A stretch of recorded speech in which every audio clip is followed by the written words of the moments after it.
Question number 1। एक कुर्सी का अंकित मूल्य 19,200 रुपये था। दुकानदार इस पर 20% की छूट दे रहा था, लेकिन आगे मोल भाव करने पर वह क्रमिक छूट देने के लिए सहमत हो गया और अंततः कुर्सी 13,824 में बेच दी। दुकानदार द्वारा दी गई दूसरी छूट कितनी थी? देखो, जो छूट दी जाती है वो अंकित मूल्य पे दी जाती है। छूट हमेशा अंकित मूल्य पर दी जाती है और अंकित मूल्य हमारे पास कितना है? 19,200। 19,200 पे एक छूट तो देगा 20% की। छूट देने के बाद जो भी प्राइस आता है हमेशा विक्रय मूल्य आता है।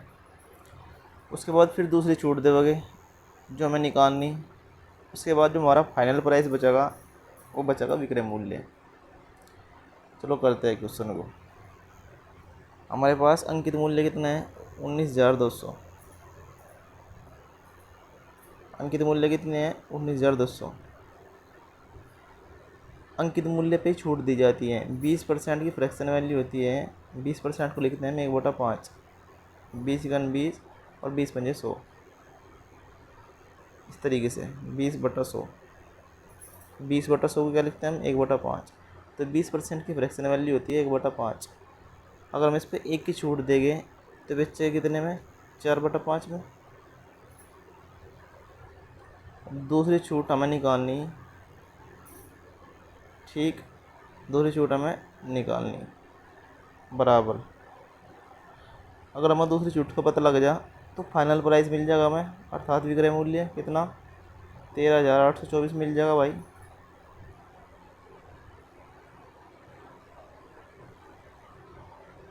मैंने नीचे से हटा दिया। अब मैं इस सवाल को ऑप्शन से बनाने की कोशिश करता हूँ। 192 के अंदर 3 छिपा हुआ है। 9 और 1 10, 10 और 2 12 छिप रहा। और 13,824 के अंदर 9 छिपा हुआ है। 3 और 1 4, 8 4 12 2 14, 14 4 18। मुझे यहाँ एक 3 चाहिए। मुझे यहाँ से एक 3 चाहिए, तब मेरा आंसर 13,824 आ जाएगा। क्या 5% 3 दे सकता है? क्या पहला ऑप्शन 3 दे सकता है? चेक करो। अगर 5% की छूट देंगे तो 0.95 बेचेंगे। ये 95/100 में बेचेंगे, बात एक ही है। ये 0.95 लिख लो। 95 के अंदर कहीं से कहीं तक 9 5 14 3 नहीं है, तो ये आंसर नहीं हो सकता। ये आंसर नहीं हो सकता। उसके बाद अगर मैं 15% की छूट देता हूँ, 15% की छूट देने के बाद ही कितने में बिकेगी? 85 में। 85/100 में बिकेगी। क्या 85 के अंदर कहीं से कहीं तक 3 है? 8 5 13, इसके अंदर भी 3 नहीं है, तो ये भी आंसर नहीं हो सकता। ये भी आंसर नहीं हो सकता। अगर मैं 20% की छूट देता हूँ, अगर 20% की छूट देंगे बिकेगी कितने में? 80/100 में। क्या 80 के अंदर कहीं से कहीं तक 3 है? बिल्कुल नहीं है, तो 20% भी इसका आंसर नहीं हो सकता। तो जो ऑप्शन बचेगा वो इसका आंसर होगा। जो ऑप्शन बचेगा वो इसका आंसर होगा 10%। 10% की अगर छूट दे दो बिके कितने की? 90/100 की। और 90 के अंदर क्या छिप रहा? 3 छिप रहा। 90 के अंदर क्या छिप रहा? 3 छिप रहा। ठीक है, तो राइट आंसर आ जाएगा इसका 10। वैसे बेसिक से करके दिखाता हूँ आप लोगों को। 2 0 से 2 0 काट दो। ठीक, काट दिया आप लोगों ने। 5 से काट दो 18 को। 18 5 90। 8 की करो 4 में मल्टीप्लाई। 8 चौक 32। इकाई अंक कितना बनेगा? 2। इकाई अंक कितना बनेगा? 2। और फिर इस 2 की 2 में मल्टीप्लाई करो। 2 दूनी 4। इकाई अंक कितना बनेगा? 4, जो कि रहा ऑप्शन में इकाई अंक 4। ठीक है भाई, कोई दिक्कत? नो दिक्कत। Question number 2। ABCD अलग अलग तौर पर कार्य करते हुए किसी कार्य को 5 दिन, 6 दिन, 8 दिन और 10 दिन में पूरा कर सकते हैं। A और B मिलकर कार्य कितने दिनों में पूरा कर सकते हैं? यदि C से शुरुआत करें, C और D एकांतर दिनों में उनकी सहायता करें। A + B अगर किसी कार्य को कर रहे हैं, एक दिन C उसकी सहायता करेगा, एक दिन D उसकी सहायता करेगा। इस तरीके से पूरा काम कंप्लीट कराना है। सबसे पहले 5, 6, 8 और 10, इनका ले लो एलसीएम। 5 और 6 का एलसीएम कितना आ जाएगा 30, कितना आ जाएगा 30, और 30 और 8 का एलसीएम कितना आ जाएगा 120। तो 120 ऐसी संख्या जो इन चरों से कट जाएगी। 120 ऐसी संख्या है जिन चरों से कट जाएगी, वही इसका एलसीएम होगा। मैंने 5, 6, 8 और 10 का एलसीएम निकाल लिया 120। यहाँ तक किसी को कोई दिक्कत? 120 ऐसी संख्या है जो 5 से भी, 6 से भी, 8 से भी, 10 से भी, चारों चरों से कट जाएगी। ऐसी संख्या जो चरों से कट जाए वही एलसीएम हो। यहाँ तक किसी को कोई दिक्कत? उसके बाद इनकी एफिशिएंसी निकाल लो। अगर मैं एक कितने दिन में कार्य कर रहा, 5 दिन में, अगर मैं से 5 से डिवाइड करूँ 120 को, तो 24 पंजे 120, ए की एफिशिएंसी आ गई 24। बी कितने दिन में कर रहा, 6 दिन में, अगर मैं 6 से डिवाइड करूँ, 6 दूनी 12, बी की एफिशिएंसी आ गई 20। अगर मैं सी से डिवाइड करूँ 15 × 120, तो सी की एफिशिएंसी आ गई 15। अगर मैं डी से डिवाइड करूँ 10 से, तो डी की एफिशिएंसी आ गई 12। तो यहाँ से सबकी एफिशिएंसी का पता लगा। अगर हम टोटल वर्क को दिन से भाग करते हैं तो एफिशिएंसी निकल कर आती है। यहाँ तक कोई दिक्कत? यहाँ तक किसी को कोई दिक्कत भाई? कोई दिक्कत नहीं। अब क्वेश्चन में क्या कहा, ए और बी मिलकर कार्य कितने दिन में पूरा कर सकते हैं यदि सी से शुरुआत करें और डी एकांतर दिनों में उनकी सहायता करे। तो क्वेश्चन में क्या कहा, ए प्लस बी मिलकर कार्य कितने दिन में पूरा कर सकते हैं। देखो ए प्लस बी कहाँ पर है, ये रहा ये। ए प्लस बी एक दिन में 24 + 20 कार्य करे, लेकिन सी की भी सहायता लेते हैं। शुरुआत किससे करते हैं, सी की। तो सी कहाँ है, ये रहा, यहाँ तक। तो एक दिन में कितने कार्य कर लेंगे, 24, 20 और 15, 5 और 4 9, 2 और 2 4 1 5, एक दिन में 59 कार्य कर लेंगे ये सी की सहायता से। अगले दिन फिर एक दिन और लेंगे, अगले दिन ये डी की सहायता लेंगे, ए प्लस बी 24, 20 और 12। अब कैसे ले लेंगे, 24, 20 और 12, 24, 20 और 12 कितना आ जाएगा, 2 और 4 6, 2 और 1 2 और 2 4 और 1 5। तो A plus B plus D 3 number को कितने दिन में कर लेंगे, 56 दिन में। पहले तो मैंने ए प्लस बी प्लस सी का कार्य जोड़ा, 24, 20 और 15 59, एक दिन में 59 कार्य कर दिए क्योंकि सी हेल्प कर रहा हूँ उनकी। उसके बाद मैंने 24 + 20 + 12, ए प्लस बी प्लस डी, अब का डी हेल्प कर रहा, इन तीनों का कार्य जोड़ा। तो 2 दिन में कितना कार्य कर लगे, ये 2 दिन में कार्य कर लगे भाई 9 6 15 का 5 का 80 ले 5 5 10 ले 11, ये कर लगे 115 कार्य 2 दिन में। कार्य कितना करवाना मुझे, कार्य करवाना मुझे 120, कितना 120। अगर कार्य मुझे 120 करवाना, मुझे इसमें 5 ऐड करना पड़ेगा। अगर मैंने इधर 5 ऐड करा तो मुझे इधर भी 5 ऐड करना पड़ेगा। अब कार्य कौन करेगा, ए प्लस बी और सी, ए प्लस बी और सी। अब कार्य करेगा ये, क्योंकि सी से शुरुआत हो रही। तो 24, 20 और 15 कितना आ जाएगा, 59, तो बटे में 59। ठीक है, 115 + 5 को मैं लिख लूँ यहाँ से कि 120, क्या लिख दूँ 120। तो 120 कार्य कितने दिनों में हो जाएगा, 2 से 5 बटा 59 दिनों में। कोई problem, no problem. Question number 3, यदि 10% वार्षिक ब्याज दर से 3 वर्षों के चक्रवृद्धि ब्याज तथा साधारण ब्याज का अंतर 155 है, तो मूलधन ज्ञात कीजिए। क्वेश्चन नंबर 3 क्या कहता है, यदि 10% वार्षिक ब्याज दर से 3 वर्षों के चक्रवृद्धि ब्याज तथा साधारण ब्याज का अंतर 155 है, तो मूलधन ज्ञात कीजिए। देखो यहाँ पर मुझे ये नहीं मालूम है मूलधन क्या है, तो मैं जो 10% है 10% को मैं भिन्न में लिख लेता हूँ। सबसे पहले मैं आपको बेसिक से करके दिखाऊंगा, बेसिक से किस तरीके से होगा। 10% की फ्रैक्शन वैल्यू होती है 1/10। 10% को मैं 1/10 लिख सकता हूँ। यहाँ तक किसी को कोई दिक्कत? कोई दिक्कत नहीं होनी चाहिए। अगर मैं प्रिंसिपल अर्थात मूलधन, मुझे यहाँ मूलधन कुछ ना कुछ मानना पड़ेगा, ठीक है भाई, कुछ ना कुछ तो मूलधन मानना पड़ेगा। तो मैं इसका 10 का क्यूब मान लेता हूँ। 10 का क्यूब अर्थात 10 घन 1000, मैं मूलधन 1000 मान लेता हूँ। 3 साल का अगर हम चक्रवृद्धि ब्याज निकाल रहे हैं तो एक गोल्डन रेशियो होता है 3:1। ये 3 साल का चक्रवृद्धि ब्याज निकालने का फार्मूला होता है, ठीक है। जो पहले 3 साल है ये हमारा क्या होता है, ब्याज होता है, वो भी साधारण।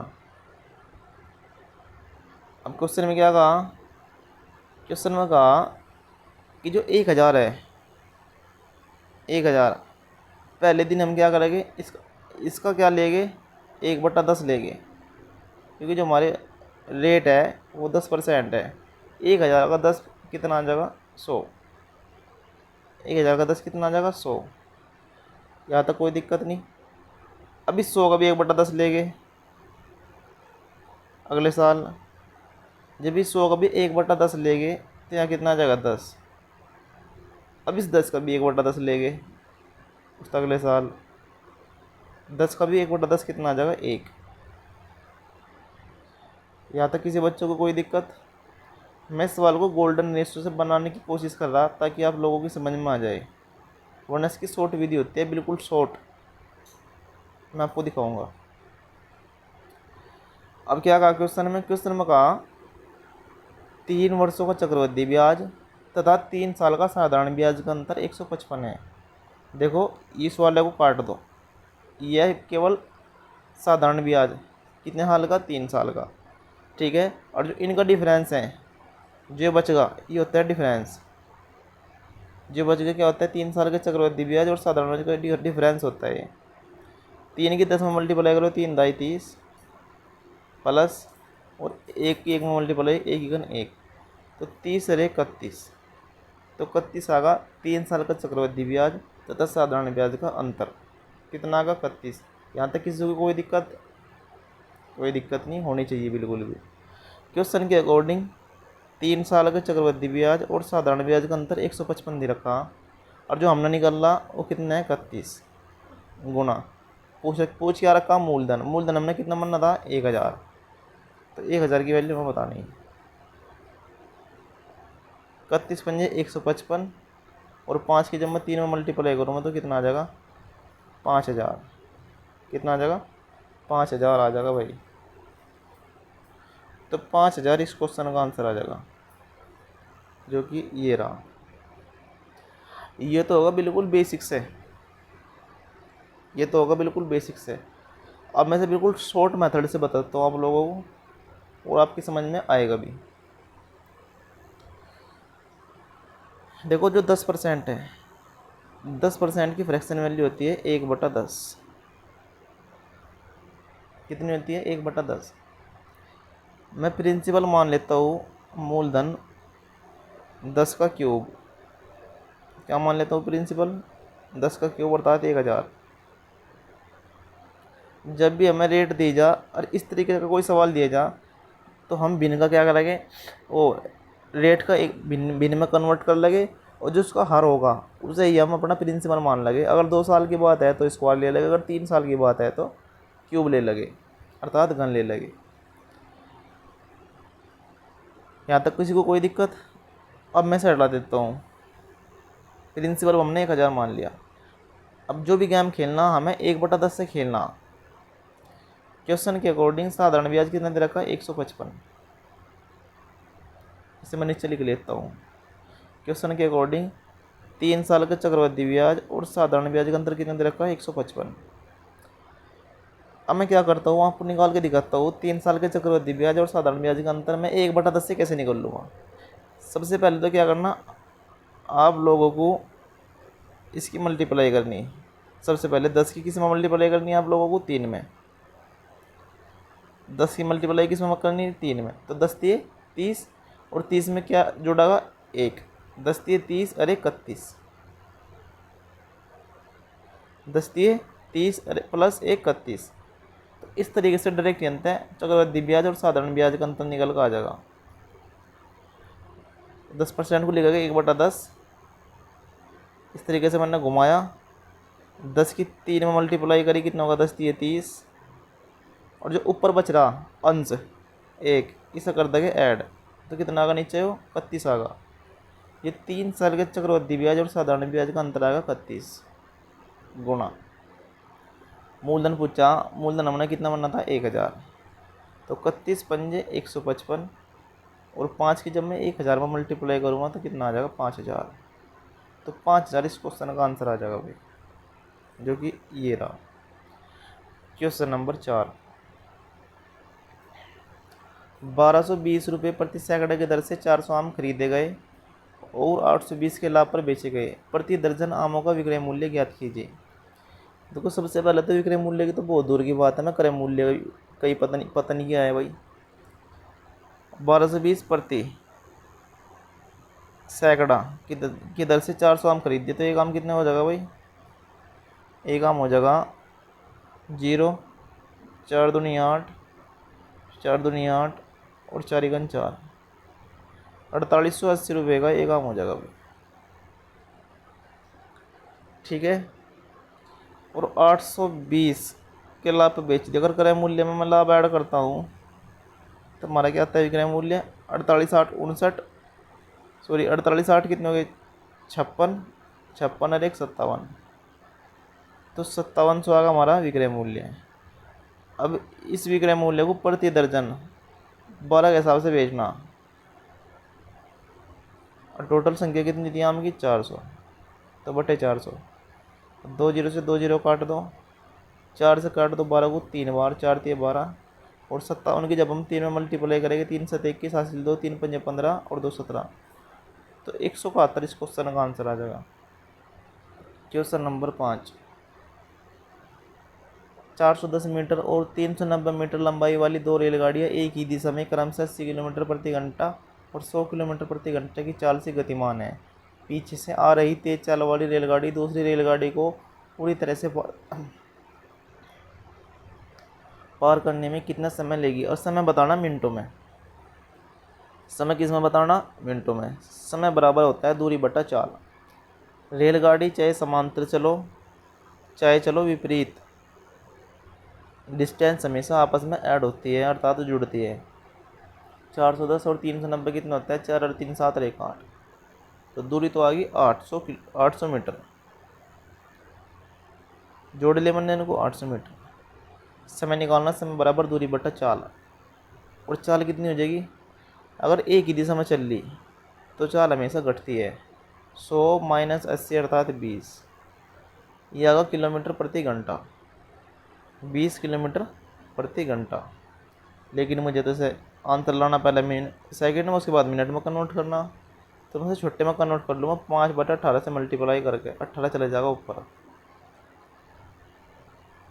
अभी आएगा आंसर सेकंड में, मुझे चाहिए आंसर मिनटों में, तो बटे कर दूँगा 60। यहाँ तक कोई दिक्कत, ये बन गई मेरी समीकरण।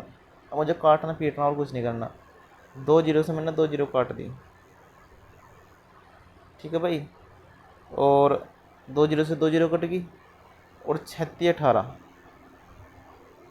ऊपर आगा 8 24, और नीचे आगा 2 5 10, और 24 को जब मैं 10 से भाग करूँगा तो पॉइंट एक स्थान तक खिसक जाएगा बाई तरफ, तो 2.4 मिनट इस क्वेश्चन का आंसर आ जाएगा। क्वेश्चन नंबर 6, ईंधन की कीमत क्रमागत 3 महीनों में 10%, 50%, 50% की कमी की गई, लेकिन चौथे महीने में 45% की वृद्धि की गई। चौथे महीने में ईंधन की कीमत में उसकी मूल कीमत की तुलना में कितने प्रतिशत की वृद्धि या कमी हुई, ये बताना। देखो 10% की फ्रैक्शन वैल्यू होती है 1/10, 10% को हम भिन्न में 1/10 लिखा है, पर 10/100 को जब कट्टा के 1/10 आ जाएगा, जाहिर सी बात है, तो 10% की फ्रैक्शन वैल्यू होती है 1/10, लेकिन कमी की गई तो बचेगा कितना 9/10 गुणा 50% की फ्रैक्शन वैल्यू होती है 1/2, कमी करने के बाद 2 मत 1 गया, कितना बचेगा 1/2 गुणा 50% की फ्रैक्शन वैल्यू होती है 1/2, कमी करेंगे तो 2 मत 1 का 1, तो 1/2 गुणा चौथे महीने में 45% की वृद्धि की गई। 45% की फ्रैक्शन वैल्यू कितनी होती है? 5 नम 45 और 20 पंजे 100। 5 नम 45 और 20/100 वृद्धि कर रहे थे। 20 में 9 जोड़ देंगे, 20 और 9 29, तो 29/20, 29/20। यहाँ तक किसी को कोई दिक्कत? अभी तक मैंने इतना ही करा जितना क्वेश्चन में बोला। पहले तो लगातार 3 महीनों में क्या कर दिया? कमी कर दी, और चौथे महीने में वृद्धि कर दी बराबर। यहाँ तक किसी को कोई दिक्कत? यानी कि मल्टीपल कर लो भाई। 2 दूनी 4 दूनी 8, और 8 के सामने 1 और 1 2, 2 जीरो लगा दो।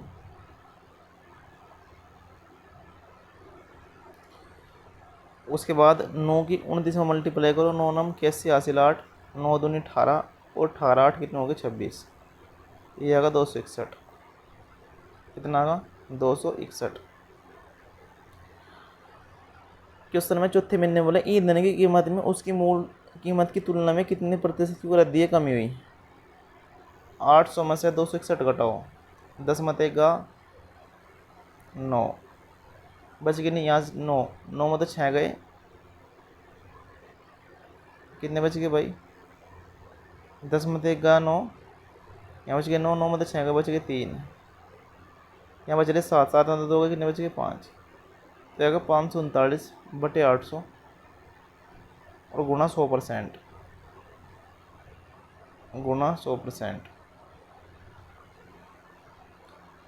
तो यहाँ से हमारी जितनी भी कमी हुई इसके अंदर वो पता लग जाएगी। 2 जीरो से 2 जीरो काट दो, काट दी। 53 में जब मैं 8 का पाड़ा बढ़ूँगा, 8 से 48, 53 में 48 गए, कितने बच गए? 5, 8 7 56, तो 67 क्वेश्चन में है। दो ऑप्शन में 67 है, तो ऑप्शन नहीं हो सकता, ये ऑप्शन नहीं हो सकता। 8 से 48 बच गए 5, 8 7 56, बच गए 3, 8 3 24, तो 67.3 के समथिंग हमारा आंसर आ जाएगा, जो कि ये रहा। Question number 7। जब 12 15 18 20 और 25 से सबसे छोटी संख्या x को भाग दिया जाता है तो प्रत्येक स्थिति में शेषफल 5 होता है, लेकिन x 7 से विभाज्य है। x का मान कितना है? अगर संख्या छोटी होती है तो मैं 7 से काट कर देख लेता कौन सी संख्या 7 से कट रही, ठीक है, वही आंसर हो जाता। लेकिन ये भी, इसका भी पता चल जाएगा, इतनी बड़ी भी संख्या नहीं है। अगर मैं 3560 को 7 से काटता हूँ, 7 पंजे 35, लेकिन 60 तो कटता नहीं, ये आंसर नहीं हो सकता।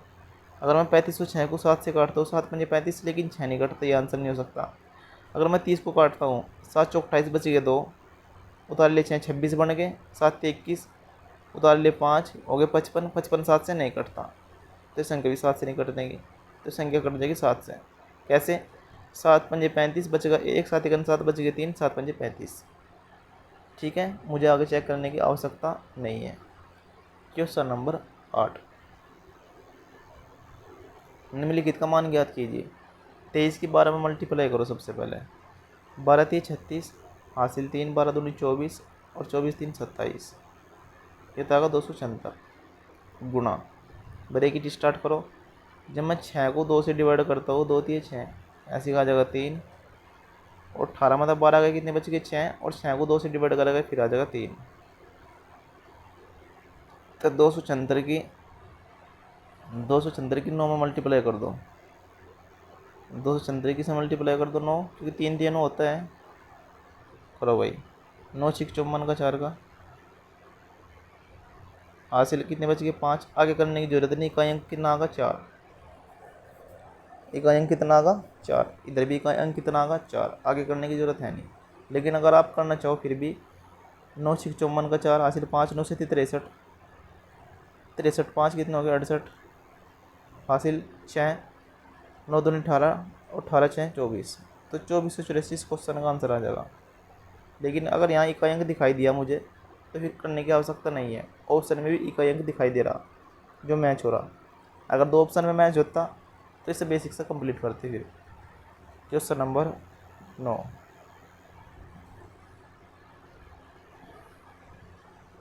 यदि x का 2% 252 है तो x किसके बराबर है? अगर x का 2% 52 है तो x का 1% बता दो मुझे किसके बराबर है। 2 से डिवाइड कर गए तो x का 1% आ जाएगा, 2 एकम 2 और 26 दूनी 52, तो x का 1% 126 आ गया। तो मुझे चाहिए x का 100%। क्या चाहिए? x का 100%। हर संख्या बनाम में 100% होती है, तो x का 100% चाहिए। 100 मैंने 2 जीरो इधर चिपका दी, तो 2 जीरो इधर भी चिपका दो। 126 के सामने 2 जीरो चिपकाओगे तो 12,600 इस क्वेश्चन का आंसर आ जाएगा भाई, 12,600। क्वेश्चन नंबर 10, 16, 21, 364, 156 का एलसीएम ज्ञात कीजिए। जो भी आंसर होगा 16 से कटने वाला होगा, पहली बात तो यह 16 से कटने का मतलब है 4 से कटने वाला होगा। 22 4 से नहीं कटता, 68 4 से कट जा, 55 4 से नहीं कटता, 25 4 से नहीं कटता। तो राइट आंसर आएगा हमारा सेकंड। क्वेश्चन नंबर 11, एक परिवार के 3 बच्चे XYZ की औसत पॉकेट मनी एक विशेष महीने में 2500 है। 3 बच्चे हैं, ये औसत, ये औसत है, तो रियल कितनी आ जाएगी? 25 गुणा 3, 25 3 7500।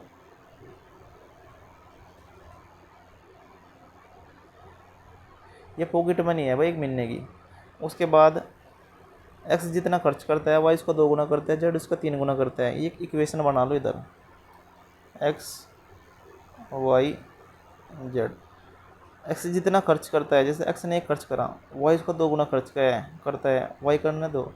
जेड 3 गुना करता है, जेड ना कर दे 3 गुना। ये बन गई हमारी इक्वेशन 1:2:3। ठीक, यदि उनके बचे हुए धन का औसत 2100 है, ये तीनों के हैं, तो 21 की 3 में मल्टीप्लाई करो, 21 63। ये 63 रुपये उन्होंने बचा रखा, 6300 रुपये बचा रखा। और आय कितनी है उनकी? 7500 रुपये। ये पॉकेट मनी है। आय मत है मैं बचत घटम्मा, तुम्हारे पास क्या निकट जगह होगा? खर्चा 0 0, 5 में 3 गए 2, 7 में 6 गए 1, तो 1200 रुपये हमारा खर्चा आएगा। वो भी किसका? इसका खर्चा है। ये जो खर्चा है ये तीनों का है, तो इसको खर्चों में बांट दो। 3 और 2 5 और 1 6 गुणा। क्वेश्चन में पूछा एक्स का कितना खर्चा है, तो एक्स का खर्चा है 1, 1 की वैल्यू पूछी। तो 6 था, जब 1200 कटेगा 6 दूनी 12, 200 200 इस क्वेश्चन का आंसर आ जाएगा। क्वेश्चन नंबर 12,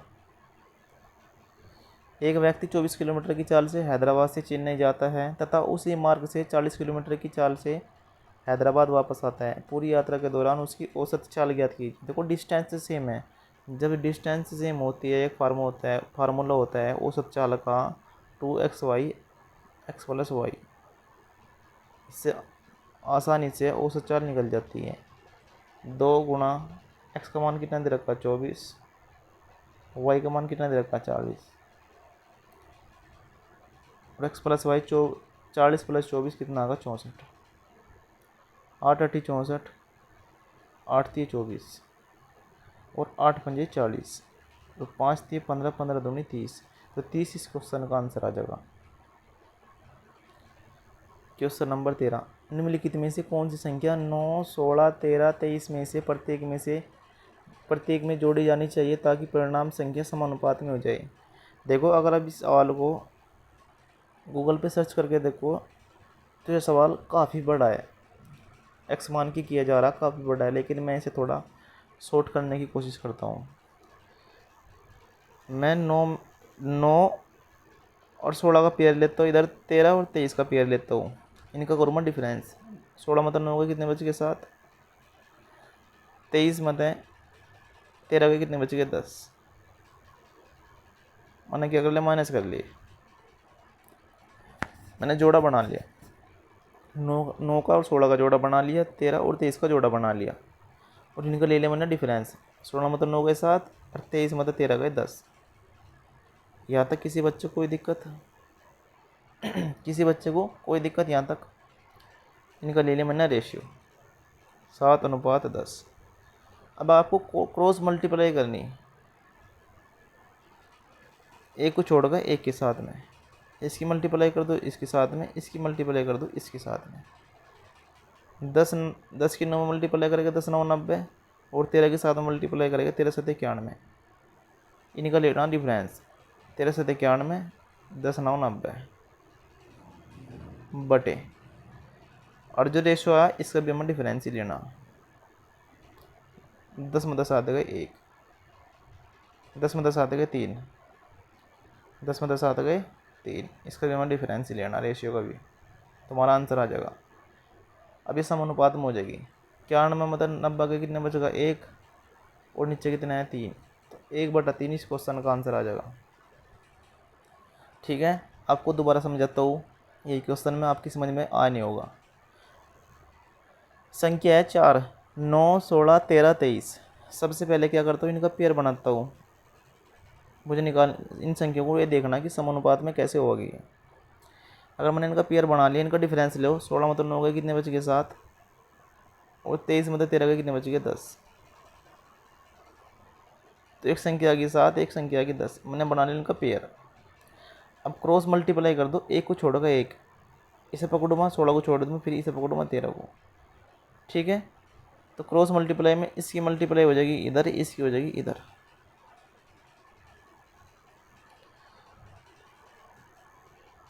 अगर 7 की 13 में मल्टीप्लाई करेंगे 13 7 91, माइनस करना पड़ेगा। 10 की 9 में मल्टीप्लाई करेंगे 10 9 90 बटे, और जो हमारा अनुपात है इनका भी डिफरेंस लेना पड़ेगा। 10 में 10 आते गए 3, तो 91 मतलब 90 का कितना बचेगा 1, और नीचे आएगा 3। ठीक है, तो ये संख्या क्या है, समानुपात में हो जाएगी अगर हम इसमें 1/3 ऐड कर दें। यहाँ तक किसी को कोई दिक्कत? कोई दिक्कत नहीं। Question number 14। अगर किसी बच्चे को दिक्कत भी आए तो कमेंट में बता दियो भाई, अगली बार समझा देंगे। Question number 14। एक वस्तु को 5000 में खरीदा गया और 6200 में बेचा गया, लाभ प्रतिशत ज्ञात कीजिए। देखो, जब हमें लाभ ही निकालना तो हम संख्या को छोटी कर लगे। 2 0 काट दो इधर से, 2 से कट्टा कितनी बार आएगा 25 बार, और 2 से कट्टा कितनी बार आएगा 31 बार। तो लाभ कितने हो रहा 25 6 31, 6 का किस पे 25 पे, और गुना 100। तो 25 चौका 100 और 4 6 24, तो 24 इस क्वेश्चन का आंसर आ जाएगा। Question number 15। 54 व्यक्ति एक कार्य को 48 दिन में पूरा कर सकते हैं। 8 दिनों के बाद 36 और व्यक्ति उनके साथ जुड़ गए। अब शेष कार्य को पूरा करने में उन्हें कितने दिन लगेंगे? देखो, 54 व्यक्ति हैं, 48 दिन में करे, लेकिन 8 दिन तक काम कर लिया इन्होंने। कितने दिन में कर लिया किसी कार्य को? 48 दिन तक। 48 दिन में 8 दिन तक काम कर लिया। दिन कितने बचे? 40 बटे 36 आदमी और बुला लिया इन्होंने। भाई कितने आदमी? 36। पहले 54 थे, 36 और बुला लिया। अब कितने हो गए? 54 36, 6 4 10 की 0 ले 1 5 3 8 1 9। अब हो गए इनके पास 90। अभी कितने दिन में इस कार्य को कर लगे? 0 से 0 काट दो, 9 6 54 और 6 चौक 24, तो 24 इस क्वेश्चन का आंसर आ जाएगा। Question number 16। मूल्यांकन कीजिए। देखो, मूल्यांकन क्या करना, सबसे पहले आप 9 को 3 से भाग करो, कितना आ जाएगा 3, और 16 3 19, इधर तो आएगा 19 माइनस, और 4 दूनी 8, इधर आएगा 8, और 19 माइनस 8 कितना आएगा 11, तो 11 इस क्वेश्चन का आंसर आ जाएगा। Question number 17। सिद्धांत ने HDFC में 4% वार्षिक ब्याज दर पर कुछ धनराशि का निवेश किया। यदि 2 वर्षों के बाद सिद्धांत को वार्षिक रूप से चक्रवृद्धि होने वाले चक्रवृद्धि ब्याज के रूप में 255 प्राप्त होता है, तो संगत साधारण ब्याज याद कीजिए। देखो, 2 साल का चक्रवृद्धि ब्याज कितना प्राप्त हो रहा है? 255। ये 2 साल का चक्रवृद्धि ब्याज है। अगर हमें 4% रेट दे रखी तो हम 2 साल का चक्रवृद्धि ब्याज कट देंगे। 4 + 4, 4 × 4 बटा 100, तो 4 और 4 कितना आ जाएगा 8, और 4 चौक 16, 16 को जब 100 से डिवाइड करेगा कितना आ जाएगा 0.16, तो 8.16 2 साल का चक्रवृद्धि ब्याज आ जाएगा, जो कि इसके नीचे रख देंगे 8.16, 8.16। इसे मैं नीचे से मिटो देता हूँ। और क्वेश्चन में क्या पूछा? क्वेश्चन में पूछा संगत साधारण ब्याज। क्या पूछा? संगत साधारण ब्याज, अर्थात 4% के हिसाब से 2 साल का ब्याज कितना हो जाएगा, 4 दूनी 8। तो 8 की वैल्यू पूछी, करो भाई करो। मैं नीचे से क्या करूँगा, इन दो स्थान तक पॉइंट लग रहा मैं इसे हटा देता हूँ, ऊपर 2 जीरो चिपका देता हूँ। 8 से कट्टे कितनी बार कटेगा, 100 बार। 8 से कट्टे कितनी बार कटेगा, 8 1 8, 8 दूनी 16, 102 बार। 51 से कट्टो, 51 दूनी 102 और 51 पंजे 255। 2 से कट्टा कितनी बार आ जाएगा, 50 बार। और 50 की जब 5 में मल्टीप्लाई करूँगा, 5 पंजे 25, 250 अर्थात 250। इस क्वेश्चन का आंसर आ जाएगा। Question number 18। Nivedita 6 kg powder 2730 प्रति केजी की दर से खरीदती है। 12 kg पाउडर 1002 प्रति केजी की दर से खरीदती है। उसके लिए 18 kg पाउडर के मिश्रण की प्रति केजी कीमत बताइए कितनी है। देखो 6 kg, 12 kg और 18 kg। मैं इसका ले लेता हूँ रेशियो, 6 एकन 6, 6 दूनी 12, 1:2।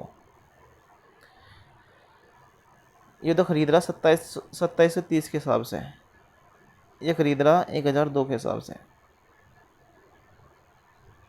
तो टोटल मात्रा कितनी हो जाएगी, मल्टीप्लाई कर दो। टोटल मात्रा आ जाएगी 2730 प्लस 1002 का डबल कितना आ जाएगा, 2004।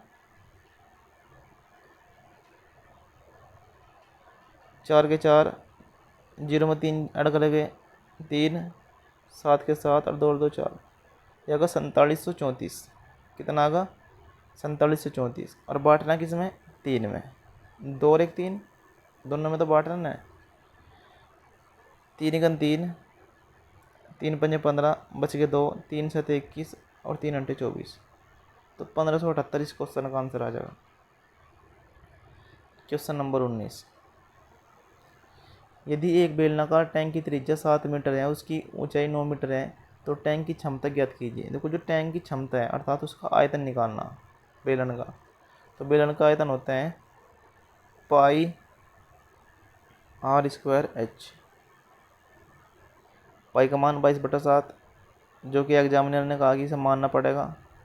r² का मान कितना है, 7 का स्क्वायर और h का मतलब है 9। आंसर जो भी होगा, पहली बात तो 9 का मल्टीपल होगा और 11 का मल्टीपल होगा। 9 का मल्टीपल और 11 का मल्टीपल। मैं 11 का मल्टीपल चेक कर लेता हूँ। 6 3 9 7 1 8, डिफरेंस आगा 1, ये नहीं कटता। 6 3 9 9 और 1 10, डिफरेंस आगा 1, ये नहीं कटता। 6 3 9 6 1 7, डिफरेंस आगा 2, ये नहीं कटता। 6 3 9 8 और 1 9, ठीक है ये कट जाएगा। ठीक है ये कट जाएगा भाई। तो आंसर कौन सा आ जाएगा, चौथा। ठीक है, क्योंकि 22 के अंदर 11 छिपा हुआ है, मैंने 11 का मल्टीपल चेक कर लिया। Question number 20। किसी मूलधन पर 2% की वार्षिक दर से 8 वर्ष की अवधि के लिए साधारण ब्याज कितना है, 888 है। देखो साधारण ब्याज रखा 888, 2 साल का। तो हमारा कितना हो जाएगा, 8 दूनी 16, 16% हो जाएगा 2 साल का साधारण ब्याज है। तो मूलधन पूछा, मूलधन हमेशा कितना होता है, 100%। 100 की मात्रा पूछी। 8 दूनी 16, 8 एकन 8, 8 एकन 8 एकन 8, 2 तक कट्टा 100 को कितनी बार कटागा, 50 बार। और 111 की जब हम 50 में गुणा करेंगे 0, 5 एकन 5, 5 एकन 5, 5 एकन 5, तो 5550 इस क्वेश्चन का आंसर आ जाएगा। Thank you.